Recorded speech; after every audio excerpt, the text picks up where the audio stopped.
वो कहते हैं कि यौन इच्छा पाप है, लेकिन बताओ इसे बनाया किसने? क्या तुम अपनी मां के गर्भ में बैठे बैठे ठान कर आए थे कि मैं वासना लेकर जन्म लूंगा? अगर ये पाप है तो ये तुम्हारी गलती नहीं,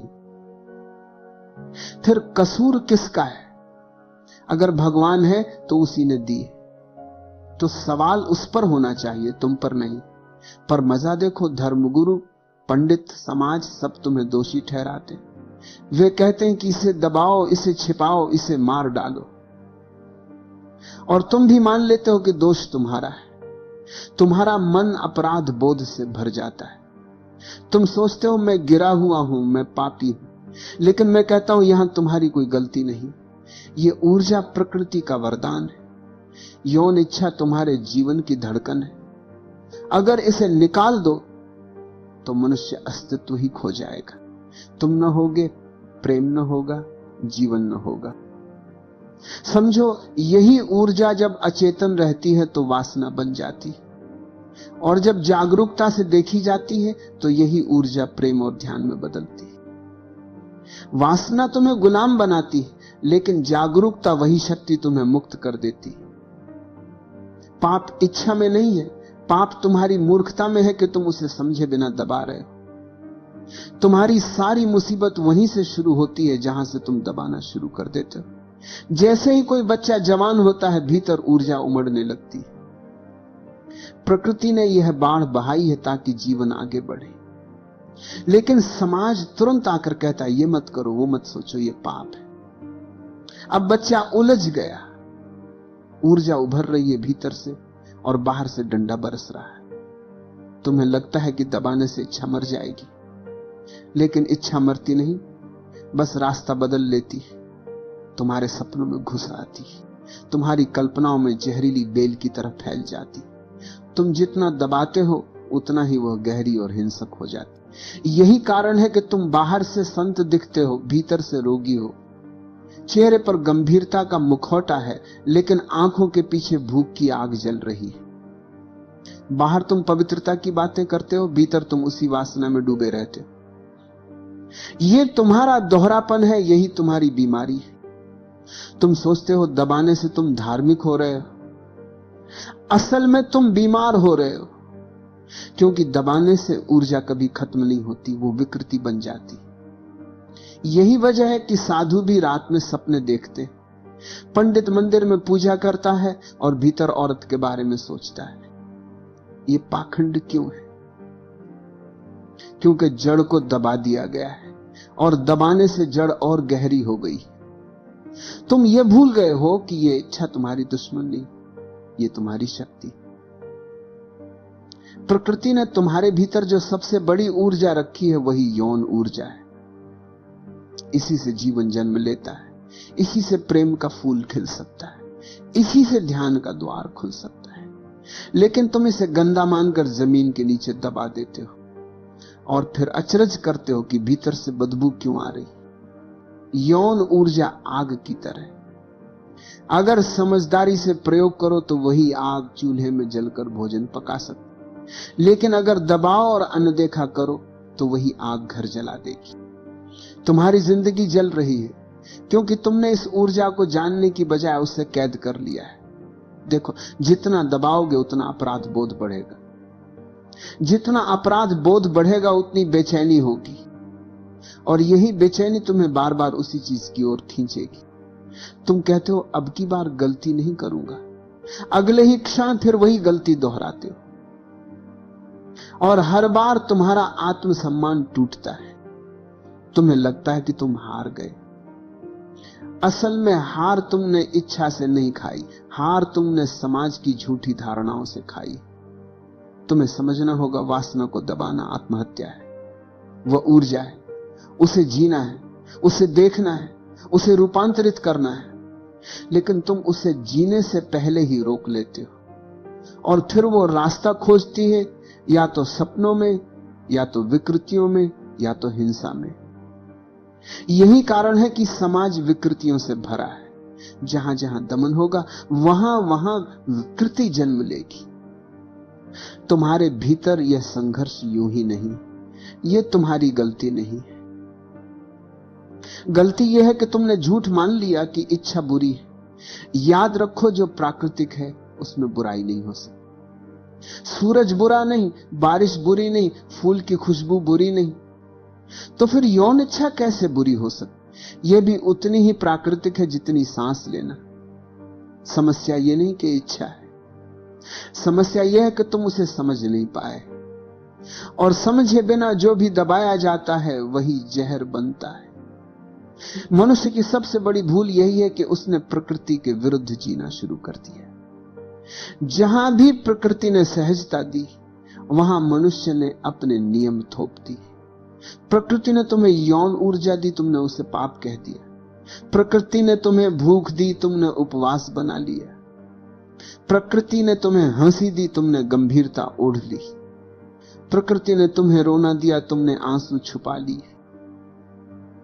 हर जगह तुमने प्रकृति के साथ खिलवाड़ किया है, और यह खिलवाड़ तुम्हें बीमार बना रहा है, क्योंकि प्रकृति को दबाया नहीं जा सकता। तुम जितना दबाओगे वह उतना ही और शक्तिशाली होकर लौटेगी। सोचो, एक बाढ़ आ रही है, तुम उसके सामने बांध खड़ा कर देते हो। कुछ समय तक लगता है कि बांध टिक गया है, लेकिन भीतर पानी जमा होता जाता है, दबाव बढ़ता जाता है, और एक दिन बांध टूटता है, गांव बह जाते हैं। यौन ऊर्जा भी वैसी ही बाढ़ है। तुम उसे रोक सकते हो थोड़े समय के लिए, मगर दबा नहीं सकते हमेशा के लिए। और जब वह फूटती है तो विकृति बनकर फूटती है। मनुष्य का पूरा समाज इसी विकृति से भरा पड़ा है।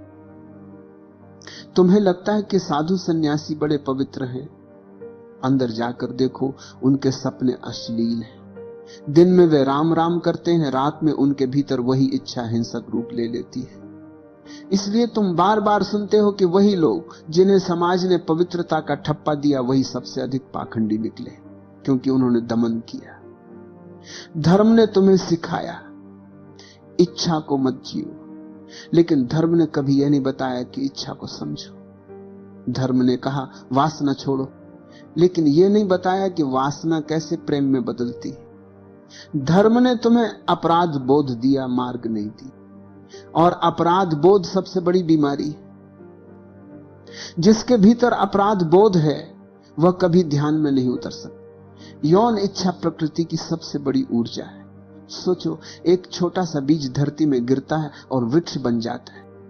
वही ऊर्जा जो वृक्ष को जन्म देती है, वही ऊर्जा तुम्हारे भीतर भी काम कर रही है। यौन इच्छा जीवन की धारा है, अगर इसे निकाल दो तो जीवन रुक जाएगा। तुम्हारा शरीर, तुम्हारा रक्त, तुम्हारी धड़कनें सब उसी ऊर्जा से पोषित है। लेकिन समाज को डर था, अगर मनुष्य अपनी यौन ऊर्जा को समझ ले तो वह स्वतंत्र हो जाएगा, उसके भीतर विद्रोह पैदा होगा, वो गुलाम नहीं रहेगा। इसलिए समाज ने चालाकी की, उसने कहा इसे दबाओ, इसे पाप मानो, इसे छुपाओ, और तुम डर गए। तुमने सोचा अगर मैंने इसे स्वीकार किया तो नरक मिलेगा। इस डर ने तुम्हें कैदी बना दिया। लेकिन याद रखो, जिसे प्रकृति ने दिया है उसे दबाना असंभव है। हां, तुम उसे कुरूप बना सकते हो, तुम उसे जहर बना सकते हो, तुम उसे रोग बना सकते हो, लेकिन खत्म नहीं कर सकते। यौन ऊर्जा को दबाना वैसा ही है जैसे कोई इंसान सांस रोक के बैठे। थोड़ी देर तक रोकेगा, मगर आखिरकार हांफ कर गिर जाएगा। यौन इच्छा को दबाना वैसा ही है जैसे कोई बीज जमीन के नीचे कुचल दिया जाए, फिर भी वह किसी न किसी दरार से अंकुरित हो जाएगा। इच्छा की जड़ें इतनी गहरी हैं कि उन्हें खत्म करना असंभव है। तुमने देखा होगा, जहां समाज बहुत सख्त है वहां लोग और विकृत हो जाते हैं। जहां स्वतंत्रता है वहां लोग धीरे धीरे शांत हो जाते हैं, क्योंकि जब दबाव नहीं है तो ऊर्जा स्वाभाविक रूप से बहती है और परिपक्व होकर बदल जाती है। लेकिन जहां दबाव है वहां ऊर्जा सड़ जाती है, और सड़ी हुई ऊर्जा हिंसा बन जाती, पागलपन बन जाती है, अपराध बन जाती। यौन ऊर्जा को दबाने वाला आदमी कभी प्रेम नहीं जान सकता। वह स्त्री को देखेगा तो सिर्फ शरीर देखेगा, वह पुरुष को देखेगा तो सिर्फ उपयोग देखेगा। उसके लिए दूसरा इंसान खिलौना होगा, आत्मा नहीं। और यही सबसे बड़ी त्रासदी है। तुम प्रेम की तलाश करते हो, लेकिन दमन तुम्हें केवल मोह और वासना में फेंक देता है। मैं कहता हूं दमन छोड़ो, इच्छा को देखो, उसके साथ बैठो, बिना भागे, बिना डर के। जितनी जागरूकता से तुम उसे देखोगे, उतना ही वह रूपांतरित होगी। यौन ऊर्जा कोई गंदगी नहीं, ये वही नदी है जो अगर गंदी नाली में बहाई जाए तो दुर्गंध देती है, और अगर खुले आकाश में बहाई जाए तो जीवन देती है। याद रखो, प्रकृति ने तुम्हें कुछ भी बुरा नहीं दिया। सूरज बुरा नहीं, चांद बुरा नहीं, फूल बुरा नहीं, तो फिर ये इच्छा कैसे बुरी हो सकती है? ये तो जीवन का उत्सव है। तुमने इसे बुरा बना दिया क्योंकि तुमने इसे दबाया। अब सवाल यह है, क्या तुम इसे समझने को तैयार हो? इतिहास गवाही देता है कि जहां भी यौन इच्छा को दबाया गया, वहां रोग पैदा हुआ, और जहां भी उसे समझा गया, वहां मुक्ति हुई।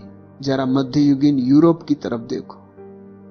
वहां चर्च ने यह नियम बना दिया था कि ब्रह्मचर्य ही पवित्र है। साधु संत विवाह नहीं कर सकते थे, और स्त्री के पास जाना तो बड़ा पाप समझा जाता था। हजारों लोगों को डराया गया कि अगर तुमने इच्छा को स्वीकार किया तो सीधे नरक में जाओगे। लेकिन हुआ क्या? वही साधु, वही पादरी जो बाहर से भगवान का नाम जपते थे, भीतर से प्यासे ही रह गए। दिन में वे स्त्री की निंदा करते थे, रात को उन्हीं स्त्रियों के पास चोरी छिपे भागते थे, और जब दबाव बहुत बढ़ गया तो विकृतियां पैदा हुई। इतिहास के पन्ने काले धब्बों से भर गए। पाखंड, अपराध और छिपे हुए रोग, क्योंकि दबाव कभी भी समाधान नहीं देता, दबाव हमेशा जहर पैदा करता है। अब दूसरी ओर देखो बुद्ध को। उन्होंने कभी वासना को पाप नहीं कहा, उन्होंने केवल इतना कहा, देखो, न तो भागो और न ही पकड़ो, सिर्फ देखो। उन्होंने कहा कि इच्छा को दबाने से कुछ नहीं होगा, बल्कि और विकृति पैदा होगी। इच्छा को स्वीकार करो, उसका साक्षी बनो। राजमहल छोड़कर जब बुद्ध साधना में गए, तब वे जानते थे कि भागने से छुटकारा नहीं मिलेगा। उन्होंने भीतर उठते हर भाव को देखा। भूख आई, देखी, प्यास उठी, देखी, वासना उठी, देखी। धीरे धीरे वही देखने की साधना ऊर्जा को बदल देती। वासना से प्रेम जन्मा, प्रेम से करुणा फूटी। यही कारण है कि उनके चेहरे पर अद्भुत शांति थी, क्योंकि भीतर कोई दमन, कोई पाखंड, कोई अपराध बोध नहीं था। अब सोचो, इन दोनों उदाहरणों का फर्क कितना गहरा है।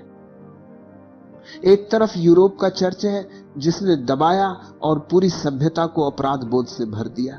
दूसरी तरफ बुद्ध है जिन्होंने देखा और भीतर से प्रकाश फैला दिया। यही तुम्हारे जीवन की कहानी भी। जब तुम दबाते हो तो तुम्हारे भीतर वही अंधकार फैलता है जो चर्च के पादरियों में फैला था। बाहर तुम भक्त दिखाई पड़ते हो, भीतर तुम रोगी हो जाते हो। और जब तुम समझते हो, देखते हो, तो तुम्हारे भीतर वही प्रकाश जन्म लेता है जो बुद्ध के भीतर हुआ। बाहर तुम मौन हो जाते हो, भीतर तुम आनंद से भर जाते हो। इतिहास बार बार तुम्हें यही सिखाता है कि दमन का अंत हमेशा अंधकार में होता है और स्वीकृति का अंत हमेशा प्रकाश में। अब चुनाव तुम्हारे हाथ में है, तुम्हें अंधकार चाहिए या प्रकाश। मनुष्य के भीतर जो सबसे बड़ी शक्ति है वो यौन ऊर्जा है। ये वही ऊर्जा है जिससे सृष्टि चल रही है। पेड़ पौधे जन्म ले रहे हैं, पशु पक्षी पैदा हो रहे हैं, और तुम्हारा शरीर भी उसी से बना है। यौन ऊर्जा को नकारना ऐसा ही है जैसे सूर्य की रोशनी को नकारना, जैसे श्वास को नकारना। यह संभव ही नहीं। लेकिन समस्या कहां पैदा होती है? समस्या तब पैदा होती है जब तुम इस ऊर्जा को या तो दबाने लगते हो या उसे अंधाधुंध भोगने लगते। दोनों ही रास्ते तुम्हें कहीं नहीं ले जाते। दमन से विकृति पैदा होती और अतिभोग से थकान और खालीपन। मुक्ति केवल तीसरे मार्ग में है, साक्षी भाव। सोचो जरा, जब भूख उठती है तो तुम भोजन करते हो। अगर भूख को दबाओगे तो बीमारी होगी, अगर अति भोजन करोगे तो भी बीमारी होगी। समझदारी यह है कि भूख को देखो, उसका सम्मान करो और उतना ही खाओ जितना शरीर के लिए आवश्यक है। भोजन को पूजा बना लो, तृप्ति आएगी और शरीर स्वस्थ रहेगा। ठीक यही बात यौन ऊर्जा के साथ है। अगर तुम उसे दबाओगे तो वह रात को सपनों में घुस जाएगी। अगर अति भोग करोगे तो वो तुम्हें खाली कर देगी, तुम्हारी जीवन शक्ति चूस लेगी। लेकिन अगर तुम उसे समझोगे, देखोगे, स्वीकार करोगे तो वही ऊर्जा बदल जाएगी। महावीर ने मौन साधा था, बुद्ध ने ध्यान साधा था, लेकिन तुम सोचो मत कि उन्होंने वासना को दबा दिया था। उन्होंने तो देखा साक्षी बने। उन्होंने इस ऊर्जा को एक और दिशा दी, बाहरी मिलन से भीतर की ओर यात्रा करवाई, और वही ऊर्जा करुणा बनकर बह निकली। कभी तुमने ध्यान दिया है?